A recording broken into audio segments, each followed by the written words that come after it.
안녕하세요. 지극히 사적인 책 읽기의 똑서입니다. 안녕하세요. 독서하는 자 똑자입니다. 네, 오늘은 3부와 이제 마지막 마무리를 할 건데요. 제가 먼저 3부에 우리가 가고 있는 곳 미래 중에서 9장 우리가 나아가야 할 길에 대해서 얘기하고 마무리 부분을 똑사님이 말씀해 주시겠습니다. 우리가 나아가야 할 길에서 얘기하는 걸로는 당신은 어떤 미래를 원하는가입니다. 저자가 생각하기에 인간이 125세라는 문턱을 언제 넘을지는 정확히 알지 못하지만 21세기 어느 시점에는 최초로 150세에 다다른 사람을 볼 수도 있을 정도로 인류의 수명이 늘어날 것이라고 얘기하고 있습니다. 그래서 일부 연구자들은 오늘 미국에서 태어나는 아기 중 절반이 2120년 새해를 맞이할 것이라고 예상하는데요. 2120년이면 이제 95세인 거고 평균 수명이 95세가 된 시기에 125세까지 사는 사람은 어느 정도 많이 볼 수 있는 정도의 수가 될 수도 있을 것으로 예측을 하고 있습니다. 근데 여기서 미래를 볼 때 앞에 이제 장에서 나왔는데 부자가 빈자보다 훨씬 오래 살고 더 부유해지는 미래가 될 수도 있을 것이라고 저자가 예측을 했었는데요. 이렇게 부자가 훨씬 더 오래 사는 미래가 괜찮은 것인가? 그리고 또 계속 늘어나는 인구가 남은 자원을 다 쓰고 세계가 거주 불가능한 곳으로 변하는 상황이 우리가 원하는 미래일까? 라고 의문을 제기하면서 또 다른 미래로 우리가 지금 뭔가 계획을 세우고 어, 서로 논의를 해서 좋은 방향으로 나아간다면 늘어난 젊음으로 번영과 지속 가능성, 품격을 높이는 미래를 살 수 있을 것이라고 얘기하고 있습니다. 또한 오랫동안 산 이들이 지식과 숙련된 솜씨로 존경받는 미래도 올 수 있다고 얘기하고 있습니다. 이런 미래를 맞이하기 위해서 무엇을 해야 하는가에 대해서 누가 더 빨리 예산을 투입할 것인가 라는 주제로 얘기를 하고 있는데요. 그 저자가 이제 노화 연구소 소장이기 때문에 노화 연구를 하는 연구자들에 대한 이야기를 좀 하고 있습니다. 네, 보통 그 연구 자금이 들어갈 때 질병의 치료에 대한 거에는 더 많이 자원이 투입이 되는데 노화 같은 경우는 질병이라고 보지 않고 삶의 불가피한 일부라고 보기 때문에 이거를 연구하는 데 들어가는 그 연구비는 되게 작은 비중이라고 얘기하고 있습니다.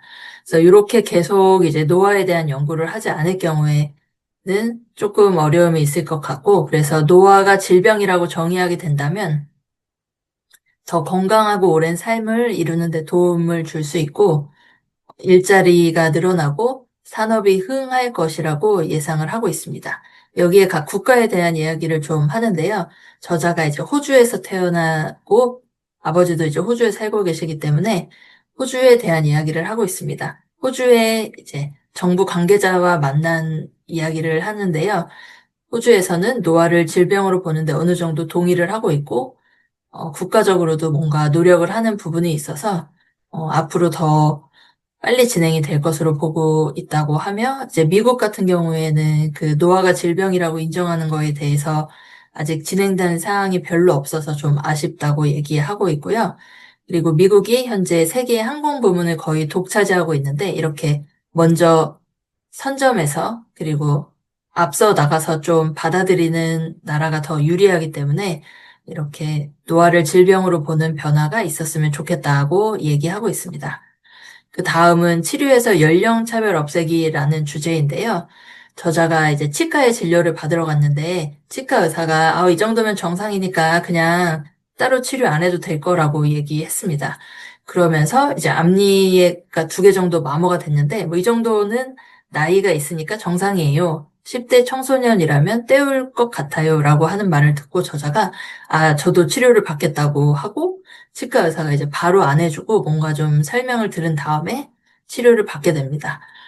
어, 지금 사용하는 치아를 뭐 우리가 80세까지 산다고 하면 50세인 저자 입장에서 30년이 남았으니까 이제 있는 치아로도 살 수 있겠지만 125세가 수명이라고 보면 앞으로 75년을 써야 하기 때문에 훨씬 더 오래 일해야 되고 잘 써야 되니 지금부터도 이제 관리를 하고 치료를 받아야 된다고 얘기합니다. 그래서 여기에서 예시로 좀 나오는 것이 의사들이 보통 환자를 진료할 때 나이가 어느 정도 영향을 미치는데요. 나이를 보고 치료법을 좀 제안하기도 합니다.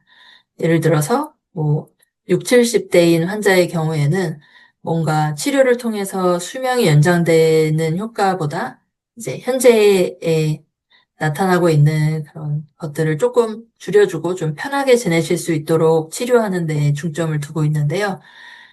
여기에서 의사들은 나이가 든 환자들은 신체 활동이 줄어들고 얼마간은 통증을 안고 살 수밖에 없고 몸의 기능이 떨어질 것이라고 가정을 하기 때문에 이렇게 치료법을 좀 제안하기도 합니다. 여기에서 또 예시로 나오는 것이 호주인데요. 호주에서는 보편 의료 체계를 도입을 해서 긴 시간 동안 좀 적용을 하고 있다고 합니다. 그래서 이런 걸로 인해서 평균 수명이 증가되는 효과를 보여주고 있고요. 상대적으로 미국 같은 경우에는 전 세계에서 제일 뭐 기술력이 좋고 잘 사는 나라이지만 건강보험 제도 자체가 그 사람에 따라 되게 차별적으로 적용이 되고 있는 걸로 알고 있어요. 그래서 많은 보장을 받으려면 보험료를 되게 많이 내야 되고 되게 안정적이고 뭐 큰 회사에 다니는 사람들은 보험료를 많이 낼 수 있지만 조금 고용이 불안정하거나 하시는 분들은 이 의료보험을 제대로 가입하지 못해서 이제 아플 때 병원을 잘 못 가는 분도 계시고 이런 의료 제도가 좀 사각지대가 있다고 하더라고요. 그래서 이런 걸 봤을 때 미국인의 평균 수명이 감소하고 있다고 합니다. 또한 좀 경제적으로 어려운 지역에 사는 미국인 같은 경우에는 어, 여기 나오는 게 호주인보다 미국인이 평균 수명이 4년이 짧다고 나오는데 이제 좀 가난한 지역에 사시는 분들은 10년까지 짧은 경우도 있다고 하더라고요. 그래서 이런 게 조금 인상적이었습니다. 그리고 현재 이제 처방약 같은 경우 57% 정도가 미국에서 개발이 되고 있는데 실제 미국인들이 여기에 대한 혜택을 덜 보고 있고 다른 나라 사람들이 더 많이 보고 있는 게 조금 저자가 아쉬워서 이제 그 부분을 좀 쓰고 있더라고요. 그리고 치료를 하는 데 있어서 나이도 영향을 미치지만 지불 능력도 영향을 미친다고 나오는데요. 이제 나이나 지불 능력과 관계없이 치료를 받을 수 있는 이제 보편적 권리가 좀 보장이 되었으면 좋겠다. 그리고 현재 치료에는 연령 차별이 있는데 이것도 노화는 질병이라고 가정하고 사람들이 어, 뭐 나이가 들고 노화가 오는 것이 자연스럽다고 여기지 않게 되면 좀 바뀌고 더 나아질 것이라고 얘기를 하고 있습니다. 그 다음은 어떻게 죽을 것인가의 답하기인데요. 여기 앞부분에 이제 저자가 본인의 할머니 이야기를 좀 했었는데 할머니가 되게 어, 활발하고 막 호기심 많고 그런 분이셨는데 이제 돌아가시기 전에 몇 년 동안은 되게 건강이 좀 안 좋으셔서 어, 진짜 우리 할머니라고 믿기 어려울 정도의 모습으로 이제 지내셨던 얘기가 나오고, 본인의 이제 어머니도 좀 힘든 시간을 보내셨다고 얘기가 나오는데요. 그래서 여기 현재 같은 경우 우리 대다수가 죽는 방법은 긴 세월에 걸쳐서 쇠퇴하고 더 많은 통증과 슬픔과 혼란을 겪으면서 이제 죽음을 맞이하기 때문에 야만적이라고 얘기하고 있습니다. 여기에서 이제 몇 가지 예로 어, 건강한 삶을 연장하고 훨씬 더 나은 상태에서 스스로 선택할 죽음을 맞이할 기회에 대한 이야기를 하고 있는데요. 네, 이런 게 이제 적용이 되려면 문화윤리, 법적으로 원칙을 좀 정해야 되고 더 많은 사람들이 이제 논의를 통해서 진행이 돼야 될 거라고 얘기하고 있습니다.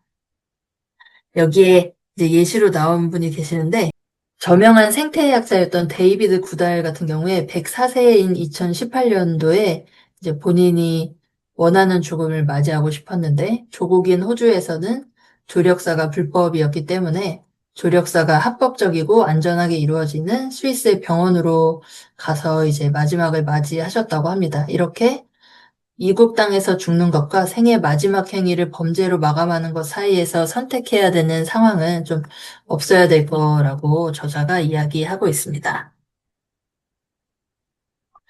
다음은 기술로 소비 문제 해결하기인데요.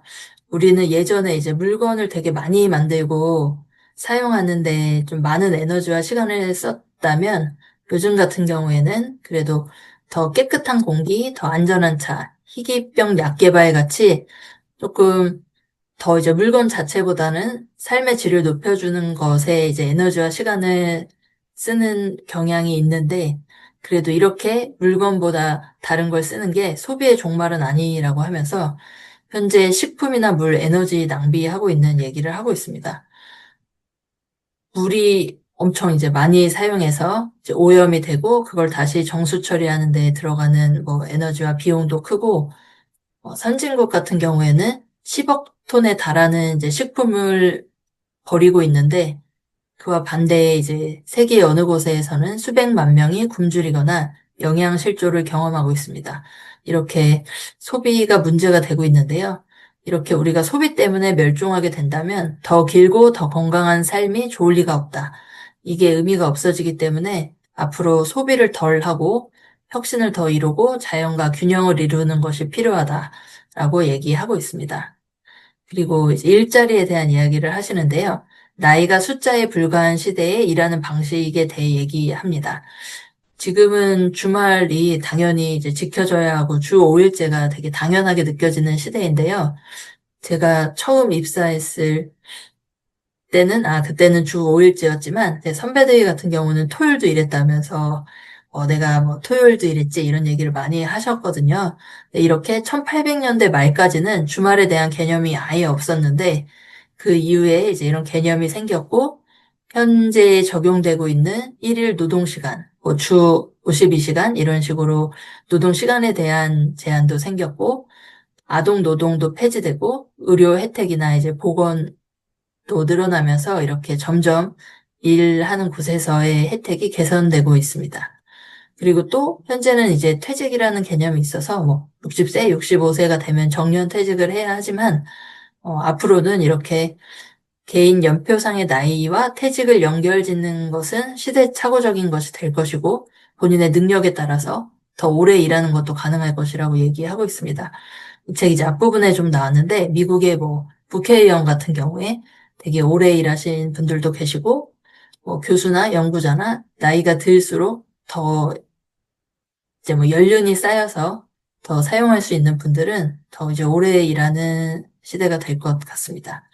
또 여기 일자리를 잃을 걱정 없이 일에 만족하는 이들은 안식년을 사용할 수 있다는 부분이 있었는데요. 일종의 단기 퇴직 삼아서 뭐 1년 동안 안식년을 받으면 내가 배우고 싶은 것을 배우고 즐거워하는 것을 경험하고 인생을 되돌아보는 시간으로 삼을 수도 있을 거라고 얘기하고 있습니다.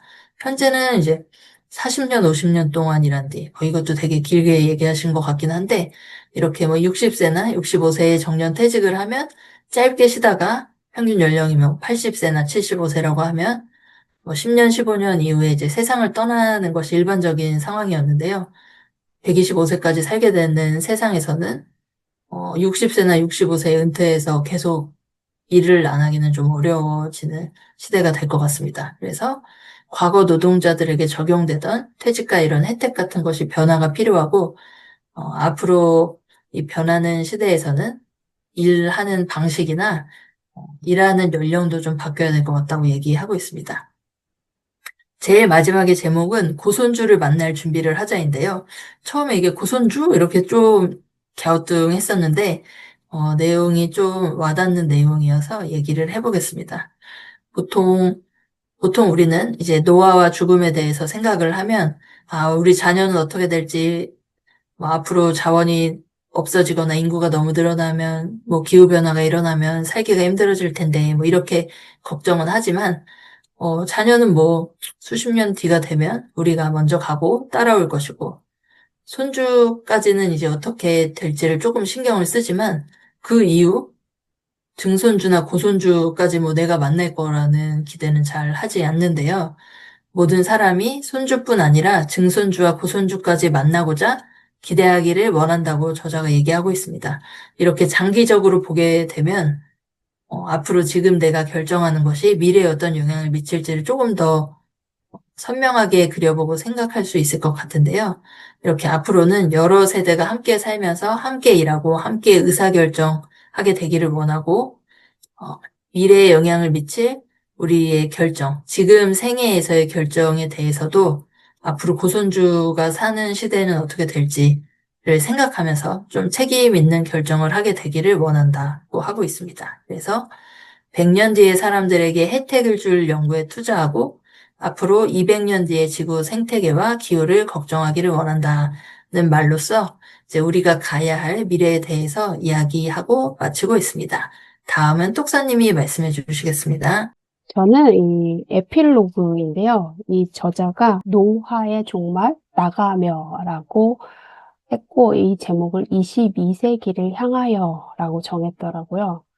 어, 이 소제목의 총 4개로 되어 있고요. 첫 번째가 노화와 싸우는 사람들인데요.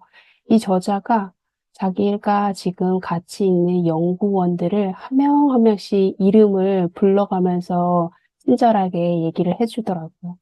애정이 묻어나는 게 느껴졌고요. 이 하버드 연구실에 있는 동료와 함께 연구를 하고 있다고 얘기를 하고, 그리고 또 전 세계적으로도 많은 과학자와 센터가 노화 연구에 몰두하고 있다고 얘기를 합니다. 하지만 연구비가 부족하다. 그리고 노화는 자연스러운 것이다 라는 편견에도 불구하고 이들은 열심히 꾸준히 연구를 하고 있다고 합니다.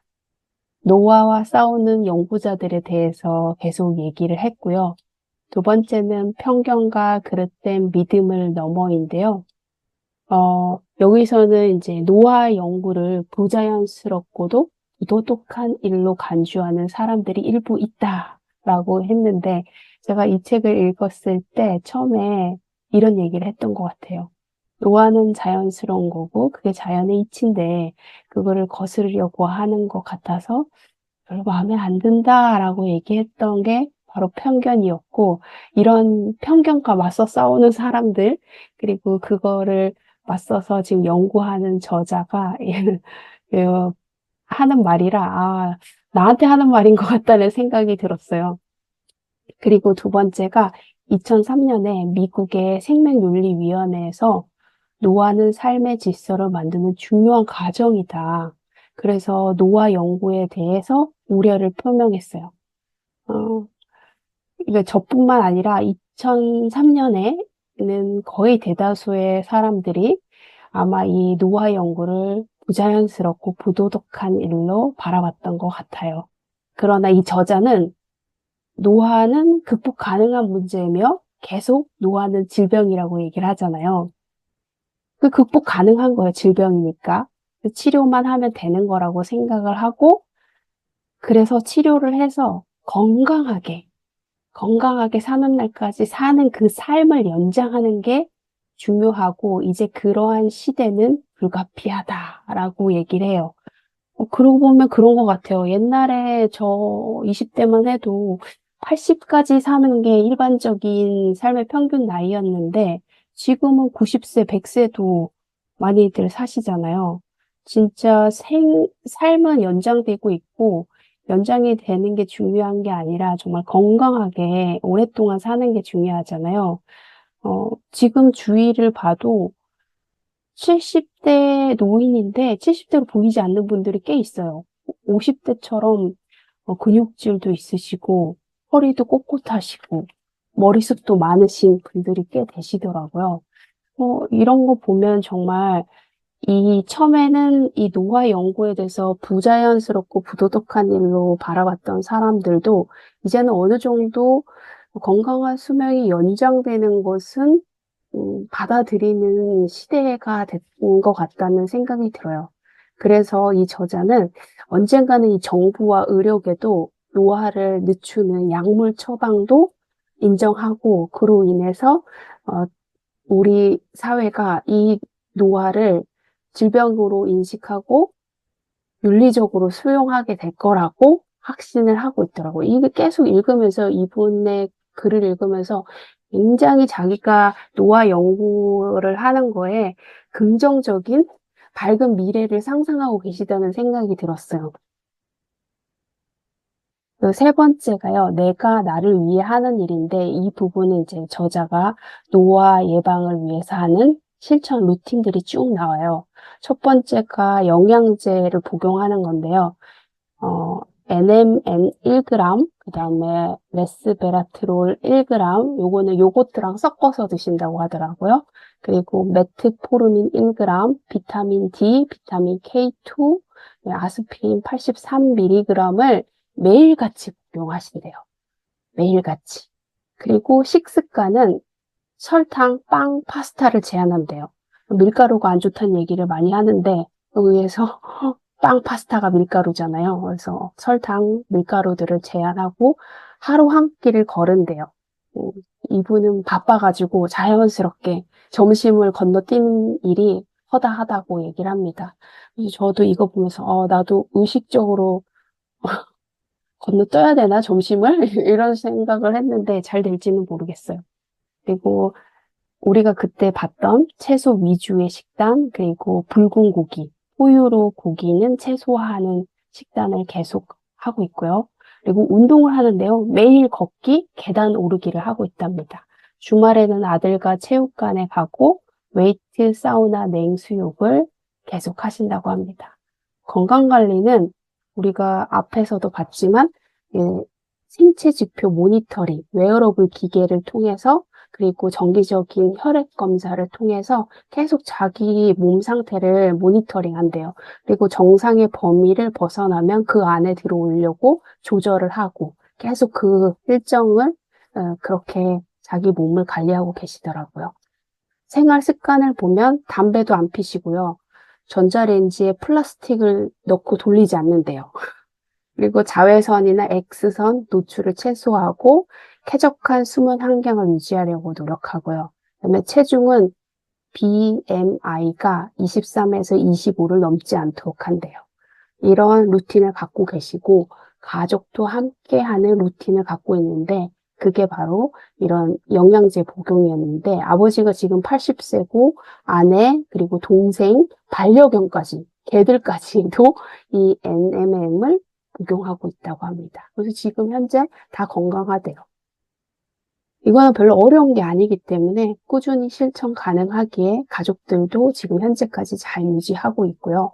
그 다음에 이제 네 번째가 부시워킹 길에서인데요. 이 저자가 호주에 살았잖아요. 호주에 살았을 때 그 시드니 북부 가리갈 국립공원 인근에 가족과 같이 방문을 했대요. 그때 당시 아버지의 나이가 80세였고 아들이 12살, 그다음에 아내와 함께 부시워킹을 했다고 합니다. 저 부시워킹이 뭔가 봤더니, 그러니까 하이킹을 호주식으로 표현한 게 부시워킹이더라고요. 근데 아버지가 80세라고 했잖아요. 근데 80세인데도 굉장히 정정하셔가지고 세계 여행도 하고, 성격도 낙천적이어서 자기가 오래 살 거라고 믿고 계시다고 합니다. 본인도 이 저자도 언젠가는 자기 자녀들과 또 그들의 자녀들까지 3세대가 함께 이 길을 걷는 날을 기대한다라고 얘기를 하고 있어요. 그러려면 자기가 오래 살아야 된다라고 말씀을 하셨어요. 이게 옹기니의 말을 보면 이 옹기니의 말에서 이 책을 요약할 수가 있겠더라고요. 결국에 저자가 하고 싶은 말은 노화는 질병이고 따라서 없앨 수 있다. 치료할 수 있다. 이 말을 하고 싶어서 이 책을 썼고 계속 과학적으로 설득해 나가는 책이더라고요. 자신의 연구 과정, 실험 결과 그 의미를 생물들을 통해 구체적으로 설명하는데 그 생물들이 우리가 이 책을 읽으면서 봤던 효모, 초파리, 선충, 생쥐 등 실험을 통해 가지고 계속 설명해주고 있고요. 이들 생물들의 수명과 건강 수명을 연장한 사례를 제시하고 인간도 그럴 수 있다. 그럴 가능성이 있다라는 걸 강조하고 있습니다. 노화를 당연한 것으로 여기는 인식이 문제였지 이제는 그 패러다임의 전환이 필요하다. 노화가 당연한 것이 아니다.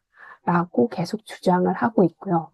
그래서 처음에 이 책을 썼을 때 자기가 비판이 올 걸 알았대요. 그래도 비판을 감수하더라도 새로운 시대가 열리고 있으며 그 변화의 선두에 서겠다는 의지를 이 책에 담고 있다고 합니다.